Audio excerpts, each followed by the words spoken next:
And then check no color. Oh, there it is. I can't believe. Guys, welcome to Working Fans Wednesday Live, our first live show on the All Everything Entertainment Podcasting Network. Now, let's start off and allow us to reintroduce ourselves. My name is Producer Joe. You got AJ Strange Brew in the middle, and you got the man they call Dave on the edge there. Woo! Now, fans, you can find us on Twitter @FansWorking. We are workingfanspodcast.com, and we are on the alleverythingentertainment.com website.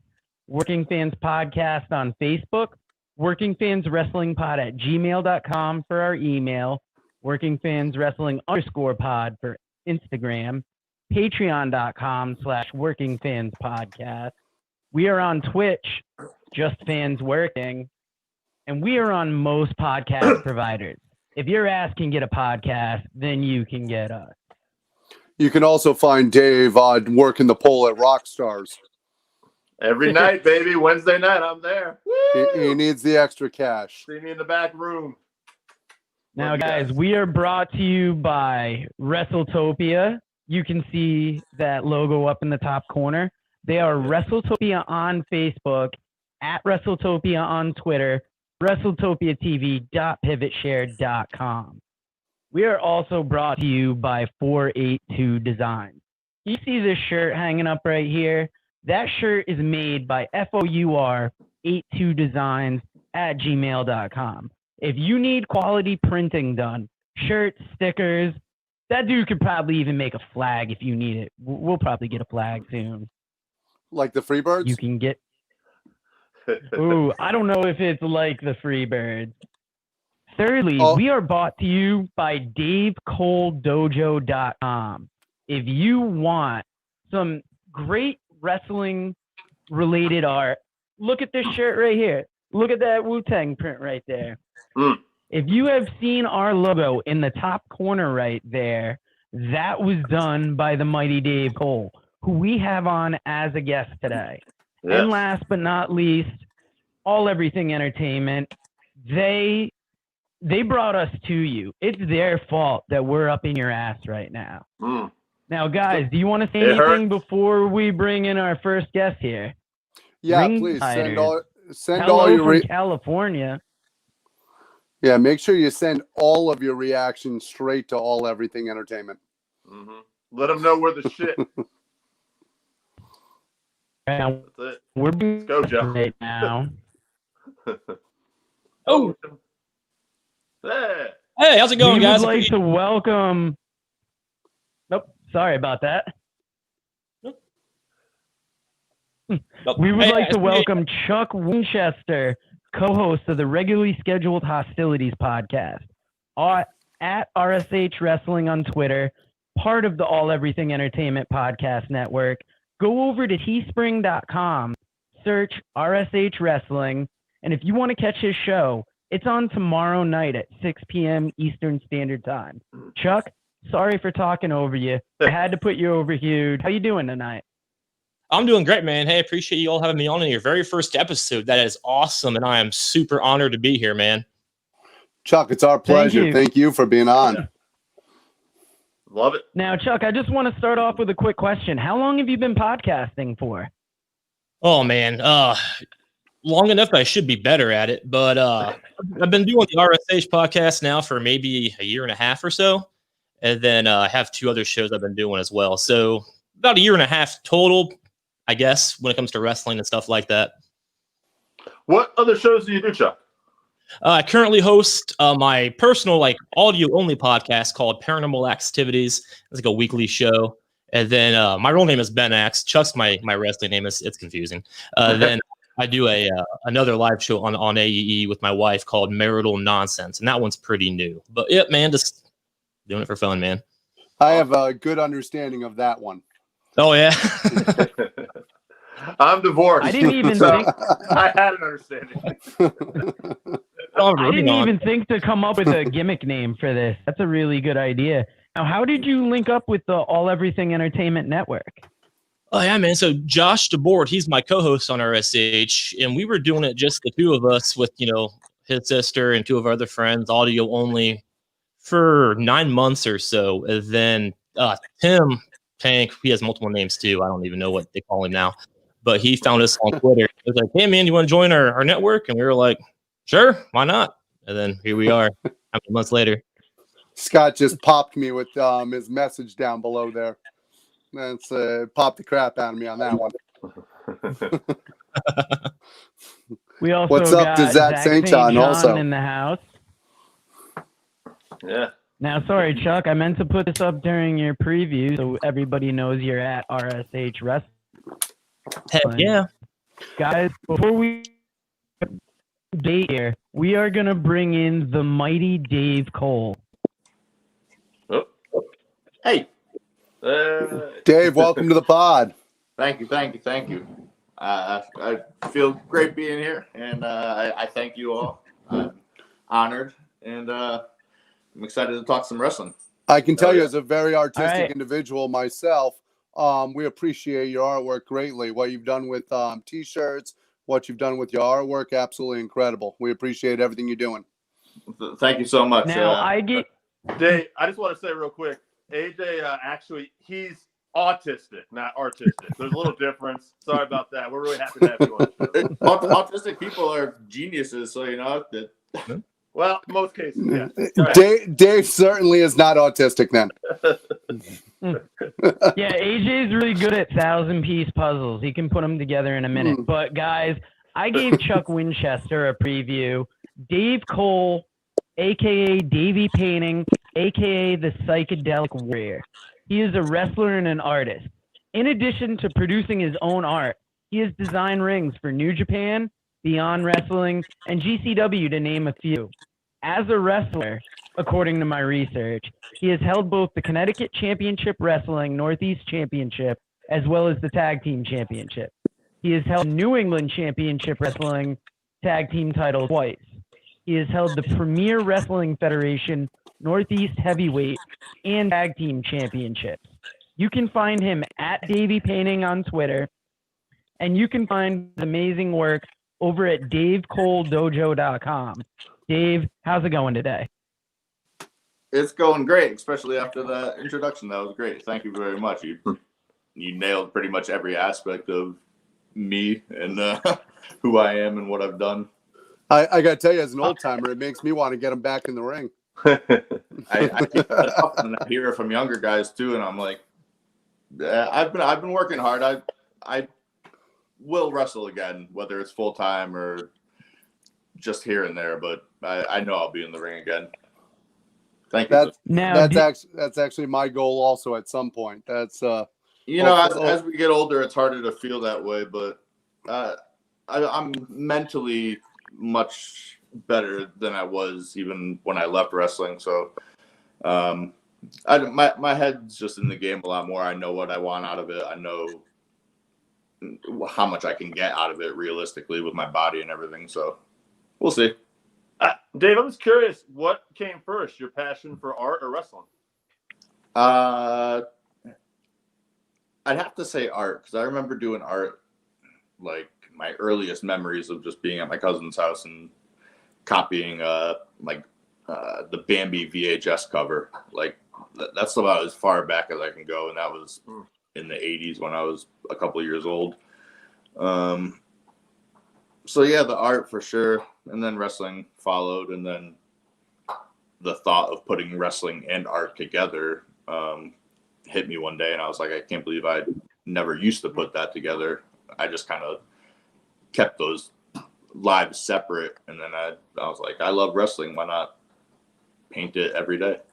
Speaking of great artwork, I keep noticing that Tom Petty poster behind Chuck there. That's pretty sweet. I'll to my wife, you said that because it's all hers. This whole wall is covered in music, and she loves it when people think it's mine, and then she likes to be like, no. That's I like that, because that sign behind my head is certainly my wife's also. Oh hell yeah. Are you sure? Now, guys,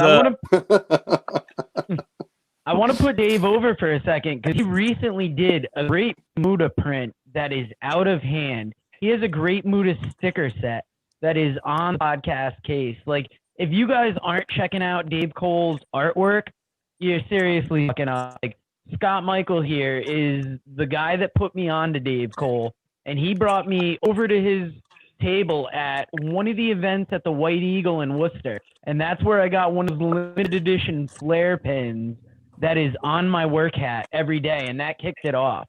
But Dave, you told me the other day that you're leaving for the collective tomorrow, so we wanted to thank you for kind of sitting down tonight and talking wrestling with us.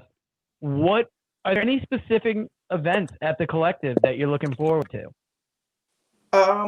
No problem talking to you. First of all, I mean, I get anxious about traveling and stuff, so doing something like this kind of takes my mind off that aspect of it. So yeah, no problem on that front. But I'm really looking forward to For the Culture. A lot of the matches on that show, being from New England and growing up there, Christian Casanova, he's recently broken out and gotten some higher profile spots and chances, and he's been nailing them. So I expect him to do the same again. A lot of the Beyond regulars, because I still keep close with Beyond Wrestling, and I know that crew, and anybody from that's traveling to compete, maybe in a first time higher profile match. So I'm really looking forward to For the Culture. AR Fox for Scorpio, like that match is gonna kill. I was about to bring that up. Yeah. That is gonna be out of hand. Yeah. So, this is my first time like kind of traveling and even being in a large group since this pandemic has happened. So I'm gonna be safe and I'm gonna have fun, but and I'm gonna try to make some money selling those Muda prints. But yeah, I'm just really looking forward to being around people again, even if it's difficult a little. Guys, I want to give a quick thank you. I saw Josh DeBoard down there. Chuck's co-host has tuned in and wished us luck on the podcast tonight. So I want to make sure we say thank you to him real quick. That's one thing about All Everything Entertainment. They show out and they support each other, which has been great because we've been new to this. And, like, we've already got a live show. We're already bringing you guests. It's good that others have come around to actually see us. Josh DeBoard, thanks for watching. Dave, now, since you're an artist, what's your particular favorite medium to create in?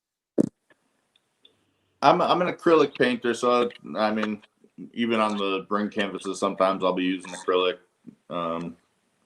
But I've got, like, bigger ideas for the bring canvases. I want to use them for like promos and have just like my art featured, and even if it's like somebody pretending to paint it and it ends up being like Joey Janela straight ring and the paint's flying everywhere and then it pulls back and then it's a painting I did though of Joey and like things like that. Like I feel like I could take that to a different level. I just got to get the right eyes on my stuff, It's just a matter of time. God, I can't wait to see that happen. You deserve to blow up, like Scott said earlier. Thank you. I appreciate all the love. It's I wrestled for so long and I got injured. The concussions added up. It just started being like too much for me. It was affecting other aspects of my life. So then I still wanted to be involved with wrestling. I love it. I love the people in it.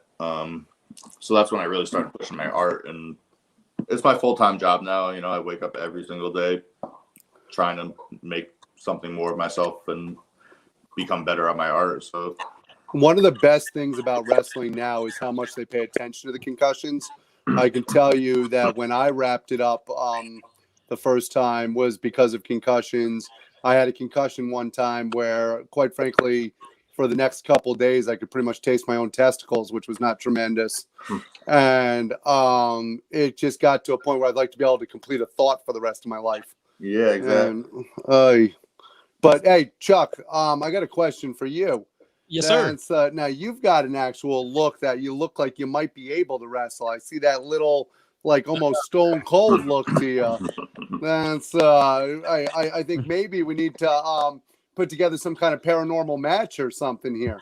Hey man, I only fight ghosts. You know, yeah, they don't touch you. It's real easy. It's it's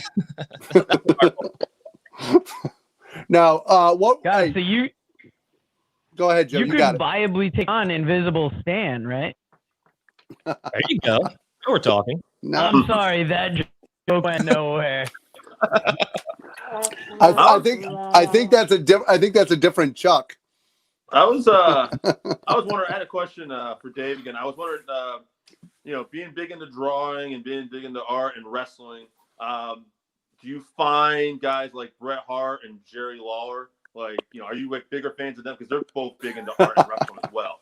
Yeah, and it's funny you mentioned Brett because he was like just my inspiration growing up, and he kind of made me want to be a wrestler, things like that. So, but yeah, I've always loved that aspect of it, and I used to copy Jerry Lawler's drawings that he used to have in like WWE magazine, WWF magazine. So that, yeah, I have some drawings from when I was like 9 years old copying him that I got signed at WrestleMania 11 Fan Fest. Oh, nice. Which was in Hartford, Connecticut.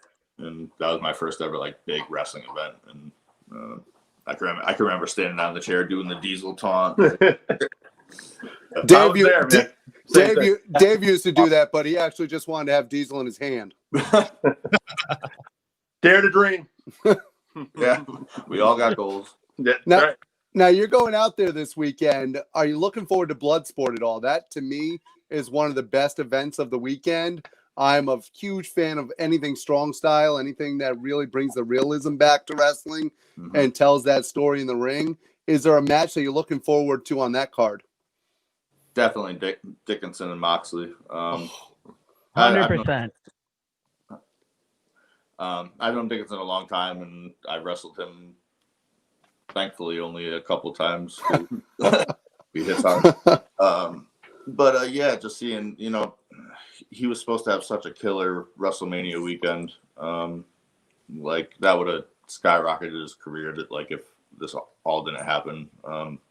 So that was really disappointing, and I felt for him. Like that sucks. Like that doesn't just come around every year. Like it's hard to build that momentum and that get all these matches signed. And so now he's got Moxley, which is like so great because wrestling the champion of a $1 billion company, it can't hurt.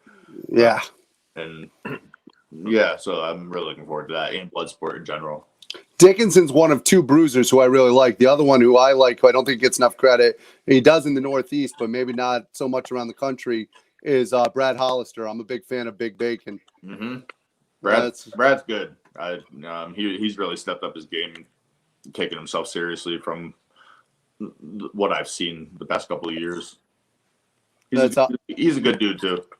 Yeah, I'm a big fan of anybody who, after you leave the event, you're like, you know what, that shit was real. Mm-hmm. Yeah, they're missing a lot, and it's coming back, and I'm glad to see it coming back. Not everybody can do that style, but it does add the legitimacy to the sport. Amen. All right, guys, are you ready to move on to today's debate? We are talking who's the better tag team, Hardy or Freebird. This is going to start out an argument between Dave and AJ, and then when it breaks down, the rest of us can jump in and throw in our 2 cents. We got comments from the people too. Dave, AJ, start this debacle out for us. Go ahead, Dave. Take your best swing. All right. Well, I gave AJ the choice of who he wanted. That's what his wife said too. So I got the Hardy Boys, and I don't mind that because I love both these teams. And at the end of the day, when you look at the Freebird success, right, there's 2 different Freebirds. There's obviously we all love Orton. There's actually 4. Joe, are you going to bring up the Blackbirds? All right, I'm going to shut that down right now. Oh. Okay. Actually, no, 5. Yeah. There's actually 5 Freebirds if you want to count Bad Street. All I right. got him written down. Actually, that's my 5th, just in case you guys brought him up. I have him written down. Isn't there Big Daddy Dink too? If we're really going to start including people there. But to me, there's only 3. Right. There's three, and there's and then there's the Michael Hayes, Jimmy Garvin incarnation, right? So, which I was a fan of Michael and Jimmy in WCW.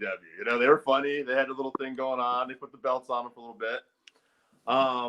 But to me, you're talking about mostly a team that was really successful in a different era, the territory era. Now, Michael Hayes and the Freebirds did have a chance to be successful in the early 80s. As story goes, he got a little drunk, pissed off Andre the Giant, and that didn't happen, which would have been huge for them because rock and wrestling, the Freebirds under that umbrella would have been massive. However, the Hardy Boys came around, and they started off doing a little enhancement work for WWE, but then they started hanging around. They got to be part of that Attitude Era, and everybody I talked to, they have such fond memories of the Hardy Boys. It's really that kind of era. I would think we're going to have a little division here. If we go older school, a lot of people are going to go, no, Freebirds, but I think the Hardys came after. At the end of the day, the Hardys were fortunate enough to get that machine, the WWE, behind them. Jeff Hardy in particular, he got his run. I mean, one of my favorite feuds around that era of where I thought WWE had gotten a little stagnant after WCW had left, but one of my favorite feuds was Jeff Hardy and CM Punk, the Straight Edge Society and all that stuff, and then Matt reinvents himself. I just think that overall, the Hardys had a bigger, longer impact and everything. We're talking tag team runs here. I don't give a shit about that singles crap. Okay, fair enough. First of all, the best Hardy Boy was actually Lita, and her best hardcore work was with Edge. So I don't even want to go with that shit. The Hardy Boys are responsible for giving us stuff like the Young Bucks, so that's crap right there. That's Secondly, the Freebirds not only invented the style of wrestling, they still have the Freebird rules. Whenever you can share a title, they still use the Freebird rules. Music in wrestling, thank you, Freebirds. What they did in World Class, bringing the music to their playing the Lynyrd Skynyrd and then later on playing Bad Street, absolutely phenomenal. Best highlight clip ever in wrestling is Terry Gordy shoving that fan halfway across the sportatorium. I don't know if you guys have ever seen the opening of World Class, but every time they show him just shoving a fan who got in his face 30 feet across the freaking ring. It's absolutely insane. Now, are you blaming the Hardys? Are you blaming the Hardys for the Young Bucks? Yes, I am. Well, I'll tell you what. You might want to blame the Freebirds for the Hardys then. Don't you think? Just saying. Don't you think the die was cast with the Rock and Roll Express as the start of that evolution down the line? Okay, first of all, the Rock and Roll Express you can't compare to the Young Bucks because Ricky Morton throws the worst drop kick I've ever seen on the planet. I hate the flat bat drop kick. It's just absolutely horrible. I know people are going to disagree and they're going to be like, "Oh, the double drop kick was great." Absolutely, but I'm not the Rock and Roll's biggest fan. I'm a Midnight Express guy. If you want to talk pure tag teams. But to the debate that we're having, yes, the Freebirds, Terry Gordy, best big man of his time period when it comes to wrestling. He absolutely phenomenal strength. He was better than Dr. Death Steve Williams. He was better than that wussy Andre the Giant. All right. You can yell, scream, and do a lot of hysterics, but that doesn't make you any more right or wrong. And the fact is you're wrong. And to quote you, as far as Terry Gordy being a great big man, get that shit out of here. We're talking tag teams. All right? And I just feel like the Hardys, Michael Hayes managed the Hardys for a little bit, all right? And they outgrew them. They did outgrow them, but in fairness, you're talking about fat middle-aged Michael, which is I'll tell you what, middle-aged. We got some guests. Let's Chuck, why don't you go for? Why don't you get involved in this a little bit? I'm pretty sure Hayes has always been middle-aged and fat. I've never seen him even mid-70s. It doesn't. That's true. And this might be an age thing. I don't know. Say my age, whatever. But the Freebirds were a little before my time. I grew up with the Hardy Boys. But my dad, though, I'm going to use my dad's opinion here because my dad's an older dude, right? And he also liked the Hardy Boys. So that's got to mean something, The Hardys had a cool style. And when they came in the Attitude Era, that was kind of a new look for the tag team. With the Freebirds, it was kind of older school. The Freebird rule is cool. I'll give them that. That's really, in my probably uneducated opinion, the only cool thing that came from them guys. Because, they didn't really do a whole lot. in my opinion. They had some like hard-hitting matches, I guess, but from what I've seen, I don't really give a shit other than like Michael Hayes, being whatever. And you don't mess with Andre the Giant, and that's what happens. If you're gonna mess with Andre, the mighty Andre, who would destroy Hulk Hogan if he so chose. Now, I do want to mention one thing because I was being a little silly before, and like Michael said on there when I talked about Dr. Death, I don't actually think Gordy's better than Dr. Death. Let's clarify that real quick. You can't take it back. It's over. However, the Freebirds and what they did in Texas wrestling with their matches with the Von Erichs, if you go back and look at the sellouts in the mid 80s and the way they sold out Texas Stadium and that horrible heart attack angle with Fritz Von Erich when they almost had riots there in Texas. They were the ultimate bad guys coming from Georgia. And they did only have maybe a 2 or 3 year run where they were that hot. So it's hard to actually compare them to the Hardys in that sense. And I am going to back off a little bit here when it comes to actually saying they're better than the Hardys. Unfortunately, one of us had to argue the Freebirds, and I drew the straw on this one. But I will give them credit for what AJ, you can be honest. You're just behind the rebel flag, but you're just happy they keep flying those stars and bars. Yeah. Dave, why don't you give us your opinion too? You're a guest here. I think it's a generation thing too, and I grew up. Just the Hardys were who we idolized. I was a backyard wrestler. That's kind of how I got into wrestling, and we wore the arm sleeves, we wore the pants, that was what made us be crazy and I think take the risks that almost prepared us mentally to be a wrestler. You got to be kind of crazy in the head, and the Hardys just had such an impact. And the Freebird rule, it's everlasting at this point. It's going to be wrestling terminology forever.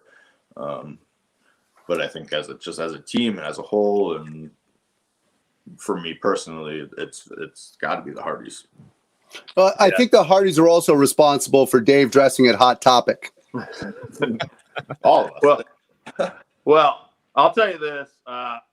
So me and AJ are about the same age, 43. He's a couple months older, old man. But I will come through this screen. I grew up the Freebirds in the early 80s. I was there for the boom period in the 80s, and then the second time in the Attitude Era 90s. I'm actually probably a bigger Freebird fan. That being said, I truly believe the Hardys had a greater impact overall as time went on. Because even now, I know we're talking tag teams. Matt Hardy just reinvented himself as time went on. Jeff Hardy is still going strong. He's, to me, one of the bright spots in WWE. In fairness, he's wrestled 20 years and he's only actually wrestled 10 of them. I can't believe that the Hardys are still going. The guy spent more time in rehab than he spent in the ring. I was going to say, I've been across that line. Don't get me wrong. I'm not knocking his influence. There's kids out there today that absolutely still love him. Love the way he paints the eyelids. He throws his body around. I can tell you love that the way you worded that too. I think the longer he gets around, the more I don't like him because that's just getting weird. Because again, I'm getting older, so I'm like, what is he doing? If I was 10, that's pretty badass. But now I'm 33. Old man painting his face up. I want to believe he's off the drugs, and then I see him on TV. What? And yes, Randy, we should give Dave a spear. Hey. I think I'm the one. Dave getting the heat, by the way. The man they call Dave, not Dave Cole. No, I like Dave Cole. Dave Cole, I might look to tag team with sometime. However, my friend Now, Dave. Who's better between Matt or Jeff? Jeff. That's my opinion. Oh, crap. Matt can tell a story in a ring. I don't know. I think Jeff is underrated at selling. I really do feel sympathy for Jeff when he's in the ring. That's my opinion. I think Jeff's the more athletic. I think that Matt has more ability and has a better understanding of the pulse of wrestling and a better understanding of what it's like to connect with the fans without that athletic ability. I will say this also depends on what time period we're talking about right now. Because if you go for a majority of their career, Matt was always the one kind of in the shadow for a long time too. Yeah, in fairness, He stepped out. in fairness, though, he's got that weird Jimmy leg thing going on. It's hard to cheer for that. The what? That weird ass walk that he does. He can't even bump right. It's weird. It's just It's from the book. They call it the Jimmy legs, where Matt's legs kind of like go out when he does the leg. I know what you're talking about just by I didn't call that, but Earlier you mentioned Jeff selling. I don't even think Jeff ever sold. He was legit just taking those hits as hard as he could, and that's like legit back pain. He's just taking those hits. Yeah. He don't do anything. even now, the ladder match that he just had, I watched him come off that freaking ladder. How is he not dead? Yeah, That was rough. Like Jesus Christ. that's why I liked Jeff at first, and when I was growing up, and I was like, oh, he's the cool one. And then as I learned more about wrestling, I was like, oh, it's like Matt kind of knows wrestling more, it felt like. And then nowadays I'm like, well, they've both kind of gone different paths and done their own thing, but they've both kind of stayed relevant and they're still super popular. I still think the toughest one of the group is Rebby, though. I wouldn't cross her. I'm not even trying to go that match. I have a funny story about the Hardys, actually. When I was wrestling, it was like my first year wrestling, I went down to North Carolina, and this guy, Crazy K,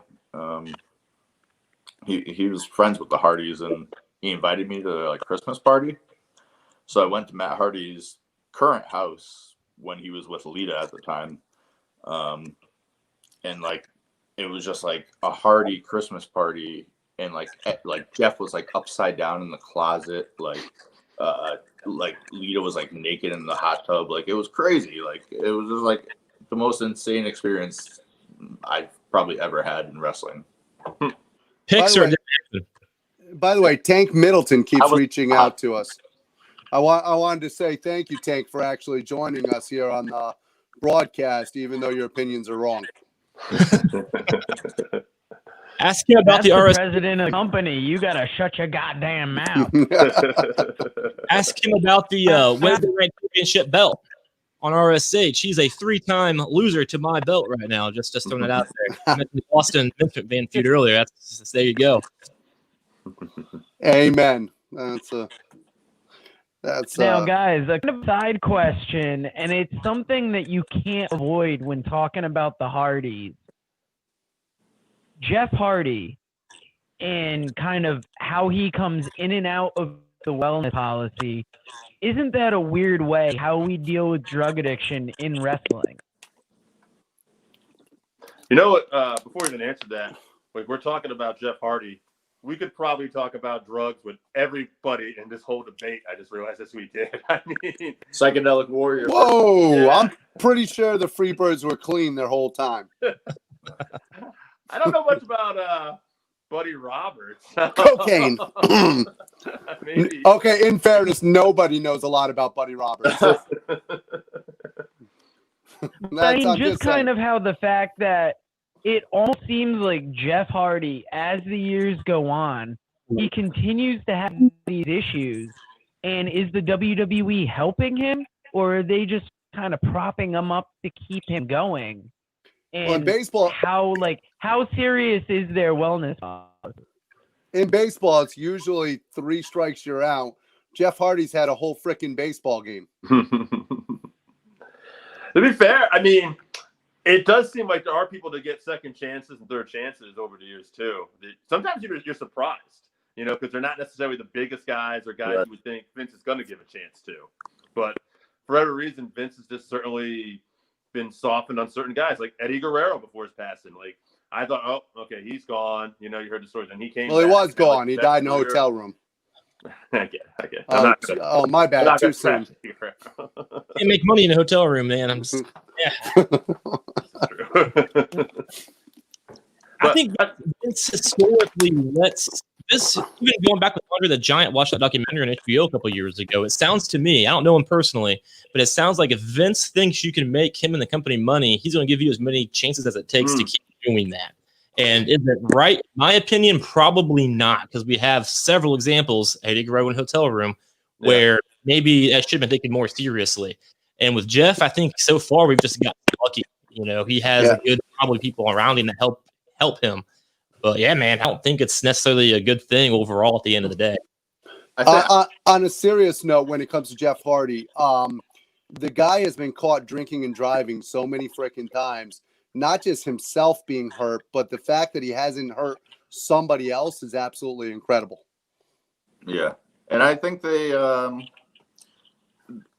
know he's going to wrestle somewhere else. Like, I feel like Jeff is he's going to wrestle himself to death or until he just can't walk. So maybe I don't know why I'm giving WWE hope for being good people, but like maybe they're thinking they have a better chance of like helping him stay clean if they give him a bigger job, a better role, you know, or just keep him going, trying to get him on track. Guys, Tank just brought up something interesting. The photo of Braun Strowman with his B12 vitamin shot there. That'd be tripped. Let's not be 12. The guy's 360 pounds of straight freaking muscle at 6'7". I mean, that's insane. Yeah, they're pretty pronounced, like, and that's been impressive for his size, like unheard of. I haven't seen somebody that clean since Scott Steiner. I mean, I guess I just bring it up because the WWE puts themselves out there as the premier wrestling federation. They have touted how their drug program is up there, and it seems like there are specific exceptions for talent if you're big enough. And it's not like they give a fuck. And if we're voting with our dollar here, we're putting it to a company that's taking Saudi money to put on shows, and they're not helping their talent within their like ranks. They're helping them enough so they can keep making them more money. And I just think that's what the sad part of it seems to be, allegedly. Well, I'll say this. I mean, you're not wrong, but also WWE is going to be the most scrutinized organization out there. I mean, is there any other major company? And I love all wrestling. I'm not taking a shot at AEW, but what is their drug testing policy? I don't know. It's not something that's been brought up to the forefront. We're not putting them under scrutiny. So to be fair, I just don't want to get in that thing of trashing them just for the sake of trashing them. I'm not saying you're wrong either. I'm just saying, like, I don't know what else to compare this to. I want to be anybody else. Who's the gold standard in drug testing? You can compare him to Donald Trump at this moment. Not to get too political, but like they're friends with Trump, and they seem to give as much of a fuck about the people under them as Trump might, allegedly. Okay. First of all, several ladies have said that Trump is great when he's on top of them. Secondly, after the money came through. Yeah. Speaking of people having problems, the WWE can forgive anything as long as you don't bang Stephanie, right, Macho Man? Speaking of that, Macho Man went away and didn't actually get brought back until he was dead. And even then, they bring in his brother who can blow himself to induct him.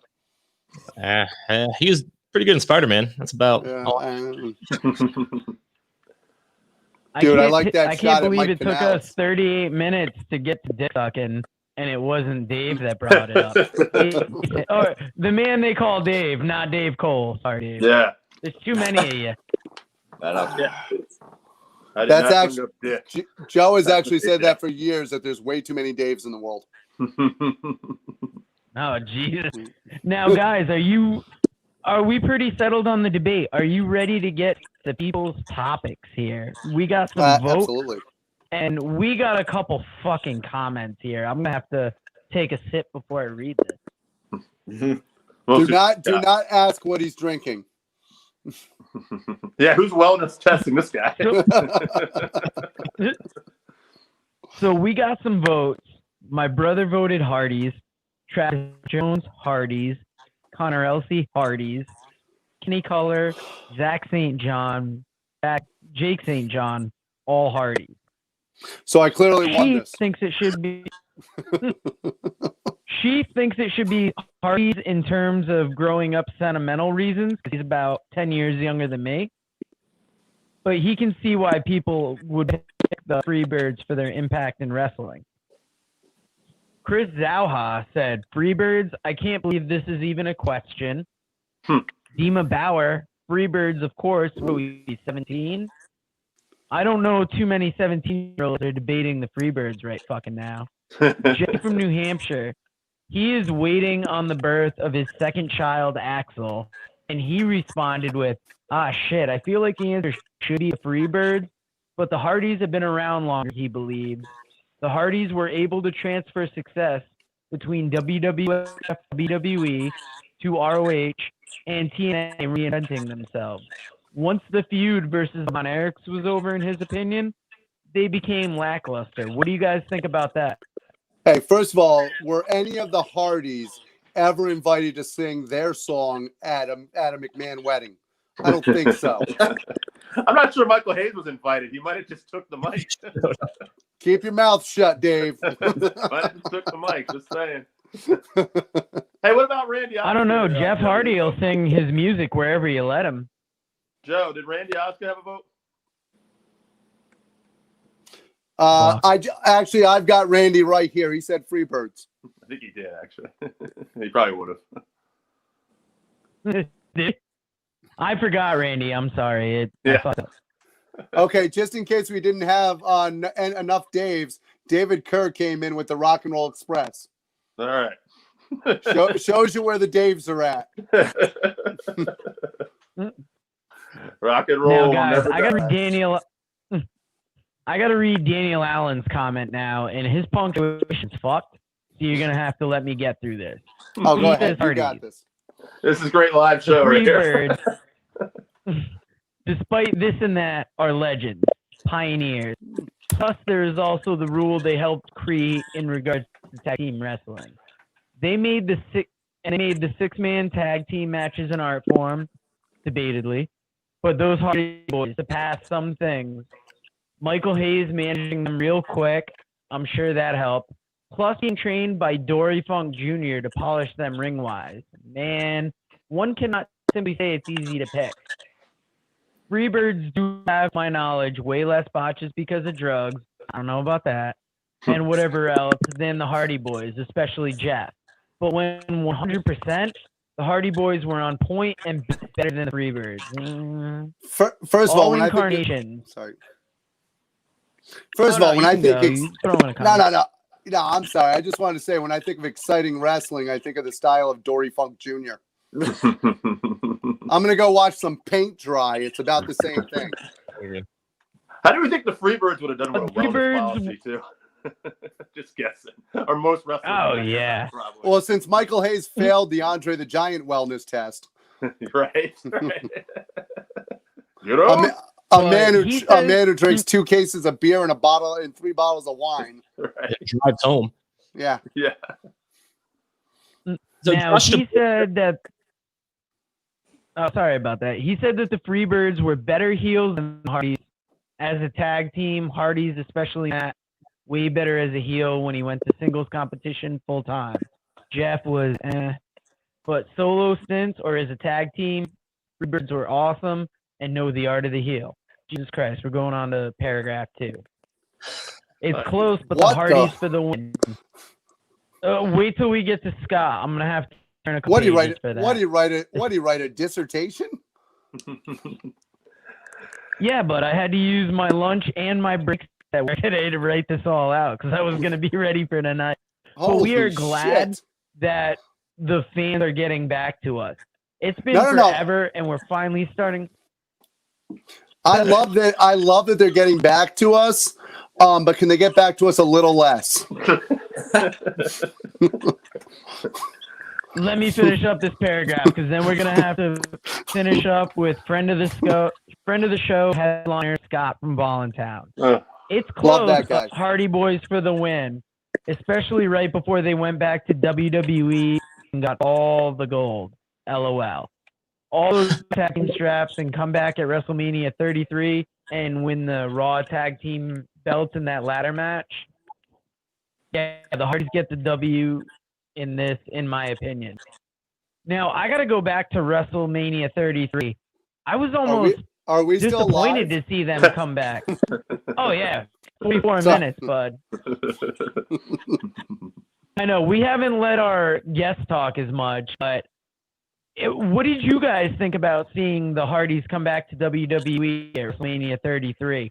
I thought they did so much else for that weekend that was a big thing, but like they were bigger elsewhere, I would argue. Yeah, it was it was cool to me. I feel like at that point I was even like kind of starting to clock out on WWE, and I honestly really don't care anymore. Just pretty much ever since the Saudi stuff, and just like really realizing like how they are as a company and seeing how they treat certain people and just their lack of care in a lot of aspects. When the potential is it's fully there, they've got everything they could ever need talent wise. Like it's just so disappointing what could be and what is. And I love a lot of the people there. I have a lot of friends with a lot of people there, and so it sucks not wanting to support them, but I've just turned off. And at that point, I was just like, it's whatever, another fucking Hardy run. Guys, Chuck and Now, Dave, what? quick question. How do you feel about the WWE taking over those third-party agreements that they had and taking another stream of revenue from them and breaking them off a crumb? Yeah, that's lame as shit. It's like, Yeah. It's just something that they love doing. Like that's not like something everybody does, and these people. It's another form of. It's a creative outlet, and they obviously don't have that very much in WWE, so they go home and they do that. And now it's like just cutting the balls off that. It's just another thing that's like, why can't you just let them do that and make up money? Like it's just stupid. I hate shit like that. Chuck and Dave, I got a question for both of you guys. What do you think would actually help the WWE the most, and why is it Vince McMahon dying? Go ahead, You me? Yes. Yeah.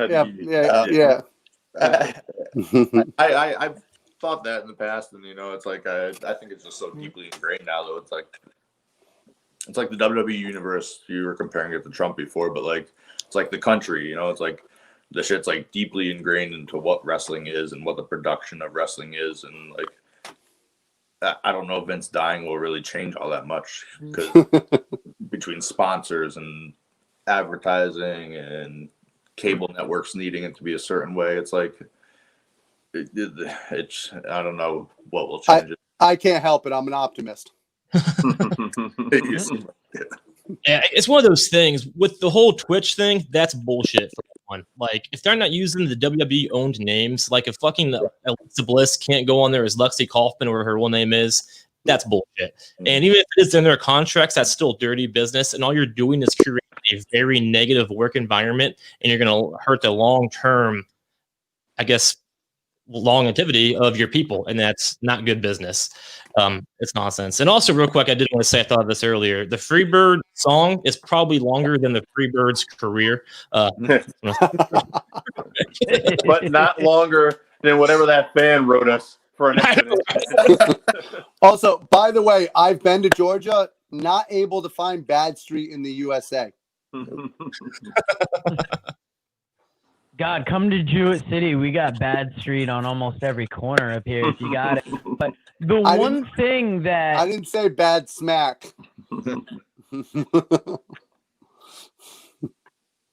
Hey, they got that too here, apparently. I don't deal with that. But the one thing with the WWE that really hurts me about them taking over third-party things is they're killing that artistic drive that their people have. Mm-hmm.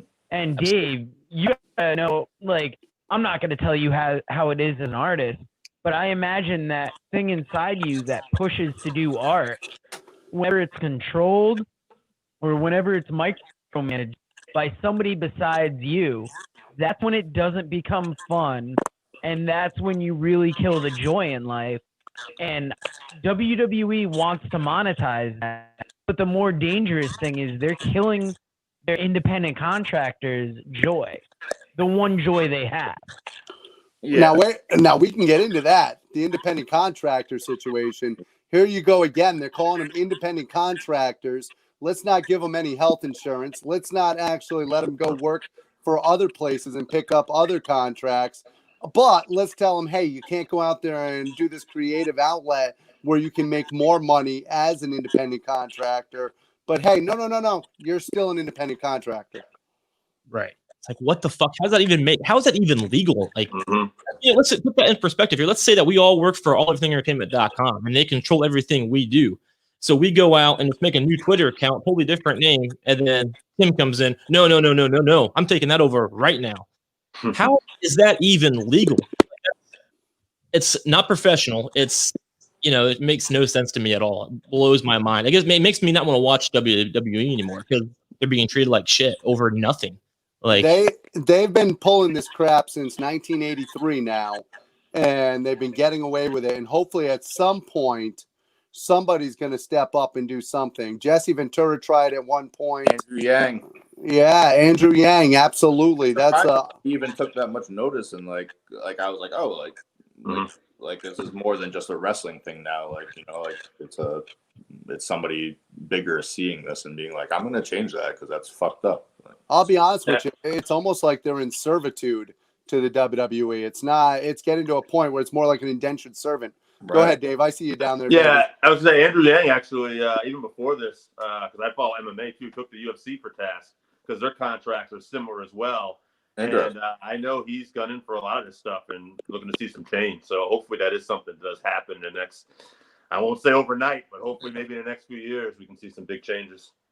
Hey, David Kerr down there is a pro wrestler out on medical and was trained by Susan Tex Green and, of course, the great Judy Martin. We just wanted to say hi to him real quick. I saw his thing about William Regal and Triple H actually running the WWE and taking over the writing and putting Stephanie on the financials. That's actually not that bad of an idea. We got Josh DeBoer talking some shit on Chuck. How do you feel about that, Chuck?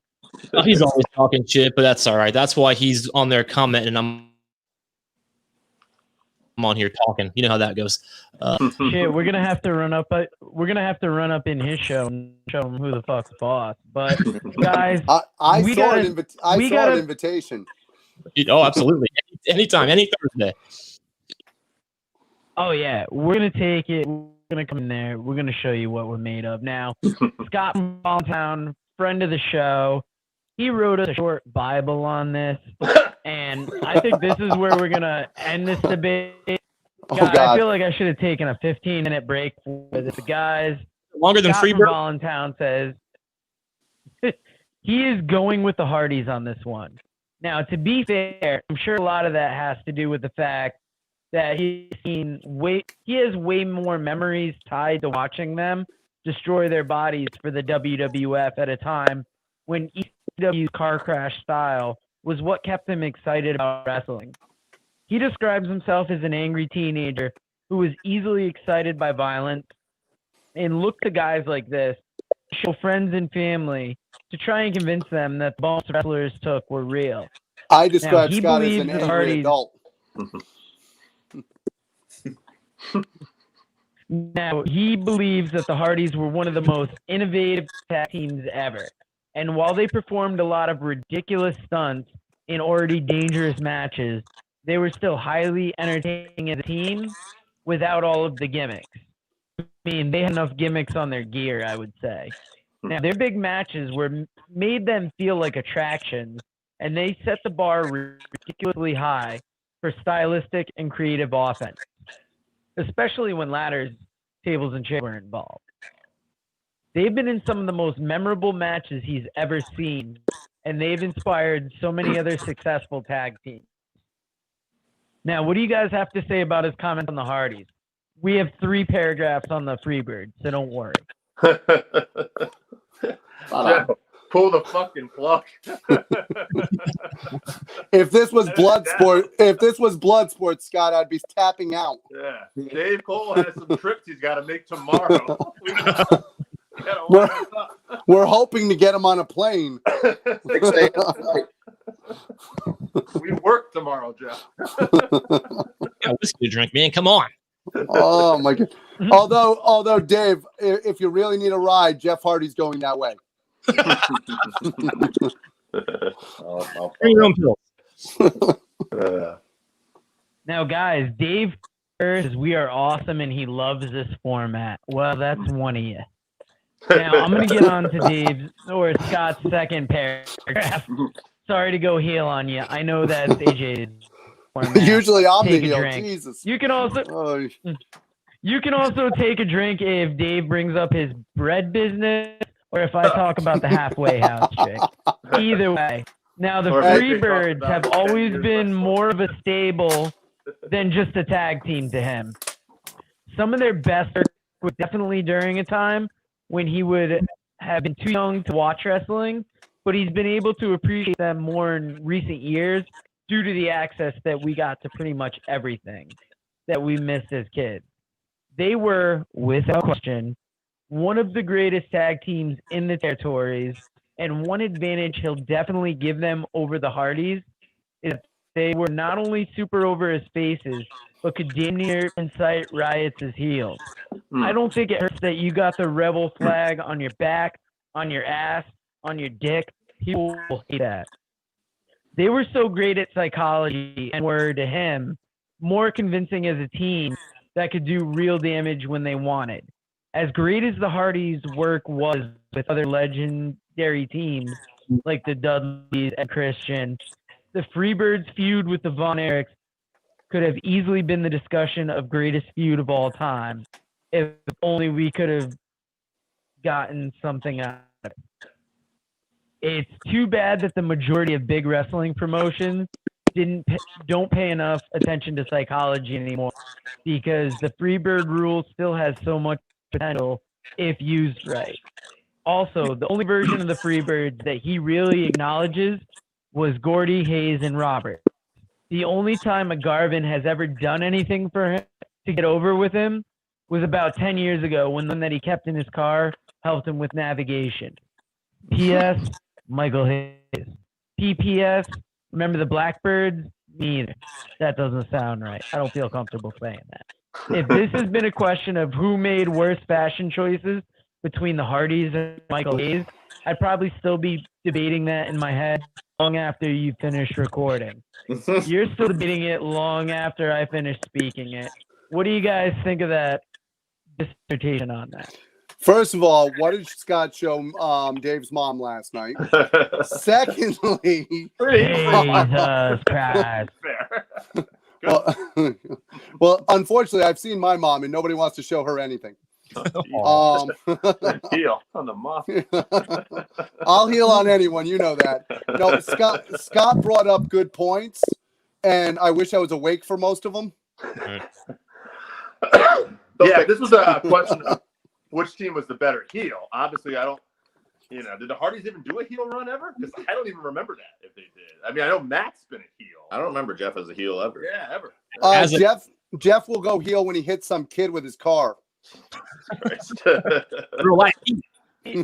Jesus. Jesus Christ. Now, also, Michael Hayes was able to go heel with that rebel flag.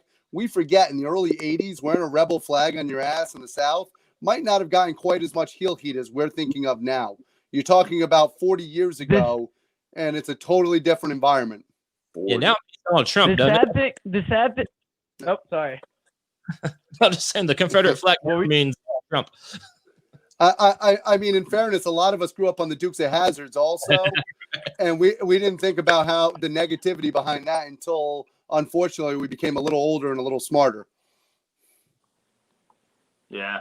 I mean, plus with the current environment that the world is in, I mean, the rebel flag is just almost that one way of, I don't want to say it's expressing hate, but I guess it's kind of expressing hate. I mean, some people view it different, but I guess it's how you interpret it.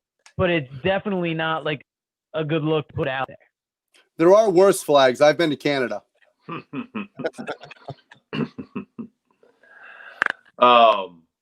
Yeah, I still remember that. I don't know why I'm just getting this flashback when I was a kid, but Kevin Von Erich talking about his feud with the Freebirds. This is in Texas versus Georgia. This is decency versus filth, and it's just give you an idea like how old school and what a different environment it was when the Freebirds were being heels though versus the Hardys in their era.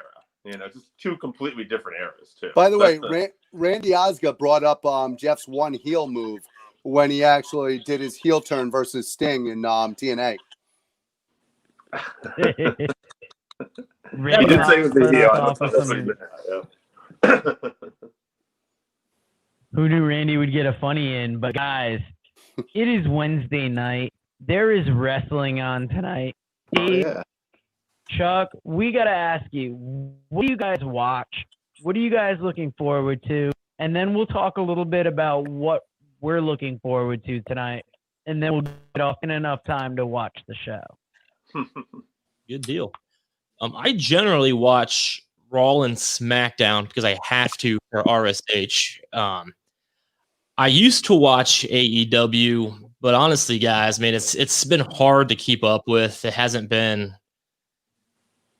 captivating me, I guess, as it used to. And I don't watch NXT at all because NXT guys, I'm sorry if you guys like NXT, I don't know, but we've all seen flips and shit. We've all seen people do their finish 7 times in one match and then the dude kick out the same fucking match every goddamn night. So I can't watch NXT anymore.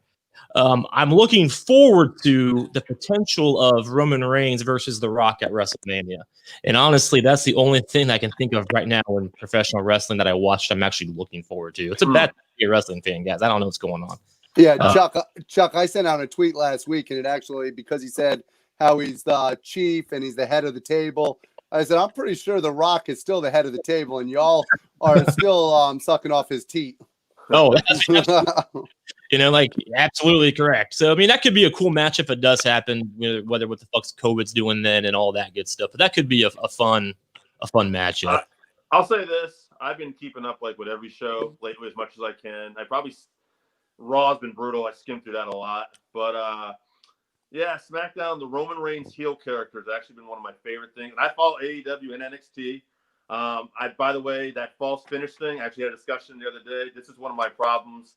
And I love modern wrestling, but one of my pet peeves, if I'm going to criticize something, the false finish is overdone way too much now on mostly modern wrestling. I was going to say every major brand. Yeah, actually, it's probably least of a problem on Raw and SmackDown because it's not as wrestling based. Right. Obviously, when you're dealing with more wrestling based products that we actually probably follow and love, that's where you tend to see that false finish a little more, I think, though. And that's one thing I'm not a fan of. I agree 100%.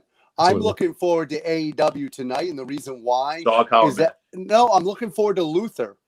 I'm looking forward to actually seeing Luther on national TV. Dog collar match 100%.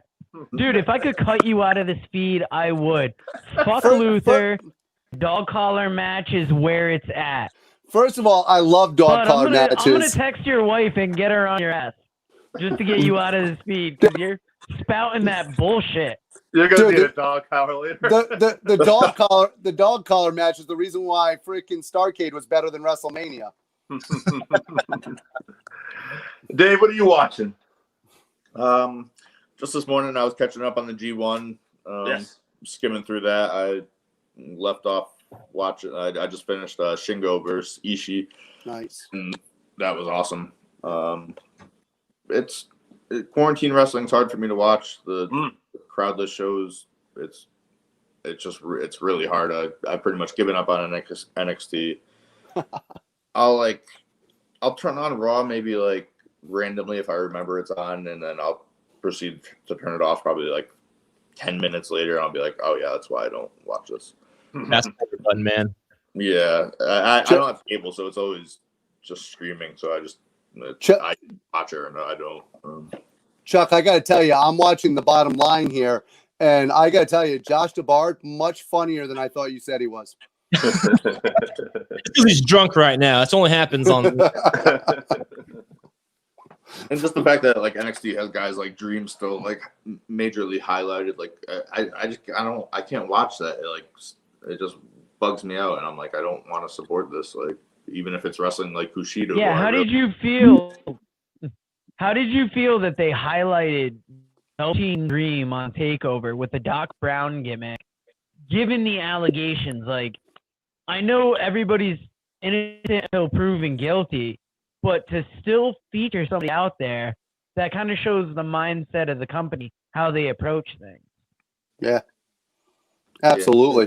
It's weird. I don't know. I mean, yeah, it is innocent until proven guilty, but I felt like I saw enough evidence to feel like he was doing shady shit with boys, and you can pull a Joey Ryan and just start suing everybody who put charges on you. that Which- shit's crazy. What's weird about the dream thing, though, is we said it before. They'll keep around because they think they can make money. I don't see this with Velveteen Dream. I don't know why he's still there. Even from like if you take like the negative approach, like, oh, it's because he's big money. He's not really. Like, who's tuning into a pay-per-view because I got to see Velveteen Dream. I just don't get it. I don't know. But do you think maybe they brought him in just to actually beat the shit out of him because of how much they were putting into him? They were like, "You want to do this stupid shit? We're gonna teach you what we do." You know what? That's That's fucking carny as hell, but that might be right. yeah, like legit. that's wrestling, right? Hey, I mean, it could have been. if you Sorry. give an alleged child molester mid to like low card, but I mean, how long has Jerry Lawler stayed on the commentary team? Allegedly. Hey. Hey, once again, back to the WWE. If they can make money on you, they don't care if you're a killer, Jimmy Snuka. Allegedly. Allegedly. No, they don't give a fuck, and I think that's the sad thing is that everybody votes with their dollar to this major company, to a company that has time and time again shown us that they don't give a fuck about lives that don't equate with what they're making money for. And I'm a lifelong WWE fan, so this is a modern struggle knowing what they do. Joe, if Benoit But I mean, Dave brought it up early with the Saudi shows. If Benoit didn't kill himself, they'd be trying to get him in a match. Probably. I'm just saying. Yes, they kept the But crossface. I think they still want to put him on the lower card. Yeah. Hey, Joe, is that like on a high note? Do we want to wrap up after AJ talking about Chris Benoit? Maybe ask these guys if they want to promote some stuff so we're not here by tomorrow. So. Or do you have Yeah, we're keeping up paragraph Dave way too late. He's got to leave for a flight in the morning. So, Dave, promote whatever you want. And I want to say earlier, you gave a good breakdown of yourself. Go to DaveColeDojo.com and read about Dave Cole. He puts a much more eloquent breakdown of his approach to life and wrestling there. And it was way too artistic and deep for me to include. Dave, promote what you need. Thank you very much. I really appreciate it. Sincerely. Yeah, go to DaveColeDojo.com. I always have my updated merch there. I'll be at the Collective all weekend long, trying to stay safe. So if you see me and you see me selling art, come say hi real quick. We'll keep it short. Watch Beyond Wrestling. Beyond Wrestling and GCW, I feel like are still my home these days. I design canvases for GCW all the time. So, and Beyond Wrestling raised me as a wrestler pretty much. So watch Beyond Wrestling on YouTube, watch GCW, support all independent wrestling, and support me if you can. If you can't, say hi. I like meeting new people. I like talking art. I like talking wrestling. Guys, you got to check out his Muda artwork. Absolutely freaking amazing. And his Ric Flair Woo print that's been ripped off multiple times anywhere. He's doing the original, and he does the best. I'll have those shirts this weekend, too. Thank you for rocking the shirt and the print and everything. It means the world to me. Thank you. It's all I'm trying to do with my life. So. But since I asked you to do our logo, I've been about your art before that, and I thought it's important to include art into this because Ricochet said a few years ago that wrestling is an art, but Dave Cole is the art you need to be into. Chuck, promote what you need to. Sorry, bud. Oh, cool, absolutely. Just follow me on Twitter, Facebook, all my 18 million fucking podcasts that I have, paranormal activities, regular scheduled hostilities. They're all available on Twitter, Facebook, Instagram now, which is weird. And buy our merch at teespring.com. Both the podcasts have it, and it's also for all you audio guys available on all the web podcasting platforms, Pandora, Amazon Music, wherever you get your shows. So yeah, man, check us out. And we're also pretty active on alleverythingentertainment.com, and all of our stuff is there as well. Guys, any merch you buy, Chuck's happy to sign Josh DeBard's name to it. Lose value. So no. So AJ, man, they call Dave. Is there anything you want to say, filthy, before we end this tonight? Filthy? I thought we already addressed AJ's. Come on, you want to shout out thick and feisty, bud? Don't worry about the rats, Joe. Now, guys, that's not your concern. Now, guys, you're gonna read it in Dave Cole's website, but we love you. Thank you for loving us. Support where you can, and I would say approach life with love more than hate. And we will see you again next week. Oh, Unless by the you're way, one of those bitch ass motherfuckers that hates us, we'll see you in the streets. Yeah, Joe and Dave love you guys. I hate everyone. I'm from Jewish City. I'll swing on you if I see you. Thank you. Chuck, Dave, we sincerely appreciate you guys showing up. This is our first night. We hope to have you again. Dave, have fun out at the collective, and we will be watching this weekend. Thank you, and guys, shit. It is time to go. Have a good night.